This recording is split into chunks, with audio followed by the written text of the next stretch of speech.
নমস্কার সবাইকে। আজ আমি আরেকটি নতুন রেসিপি নিয়ে এলাম।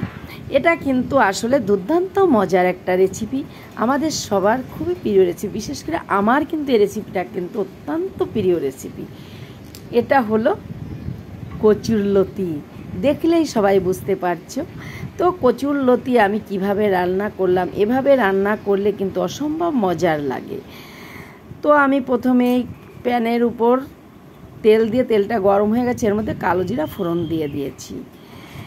আর এখানে আমি কচুরলতিগুলি কেটে হালকা ভাপ দিয়ে নিয়েছি, মানে গরম জল দিয়ে ধুয়ে নিয়েছি।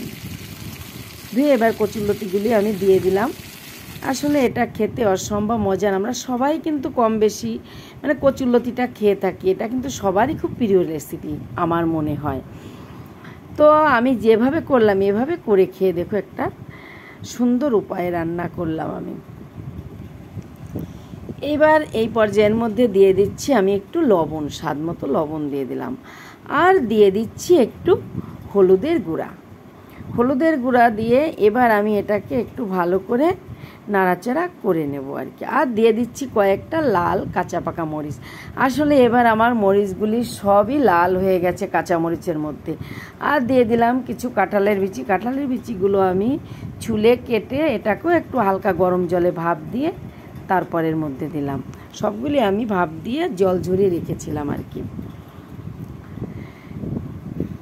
তো আসলে এটা খেতে অসম্ভব মজার। এইভাবে কাঁঠালের বিচিগুলো দিলে কিন্তু বেশি সুন্দর হয় এবং নরম হয় খুব। আর আমি এই পাশে বসিয়ে দিয়েছি টক, আমের জল টক, আমের সিম্পল টক। এই টকটা হলে আসলে গরমের দিনে আমরা কিন্তু প্রতিদিনই কিন্তু এই টকটা খেয়ে থাকি। আর এই পর্যায়ে আমি কিন্তু দিয়ে দিছি কিছু রসুন আর পেঁয়াজ। পেঁয়াজ রসুনটা দিয়ে এবার আমি একটু নাড়াচাড়া করে নিচ্ছি ভালো করে।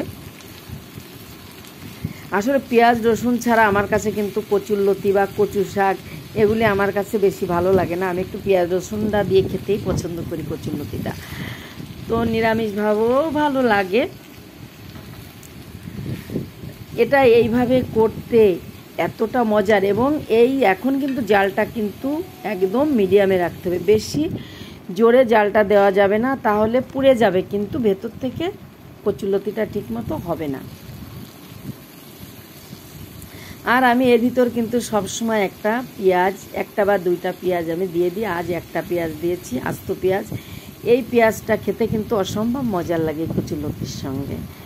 এইভাবে যে যে কয়টা খাবে সেইভাবে পেঁয়াজ দিয়ে রাখবে, খেতে খুব ভালো লাগবে, বেশ আস্ত পেঁয়াজ আর কি।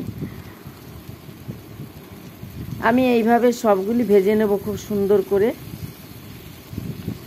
তা যদি ভালো লাগে, নতুন বন্ধু হলে চ্যানেলটি সাবস্ক্রাইব করে চ্যানেলটির পাশে থাকবে, আর পাশে থাকা বেল আইকনটি অন করবে, এমন নতুন নতুন ভিডিও পেয়ে যাবে।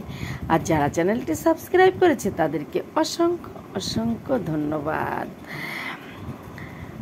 আসলে আমরা সবাই কিন্তু কম বেশি রান্না করতে পারি, আমি আগেও বলেছি। আমি নামিয়ে নিয়েছি কচুরলতিটা, ঠিক এই পর্যায়ে ভেজে নামিয়ে নিয়েছি। এটা হলো কচুরলতি ভাজা। এটা কিন্তু ভাজা করেছি আমি, আগের দিন কিন্তু কোরমা দিয়েছি, কচুরলতির কোরমা।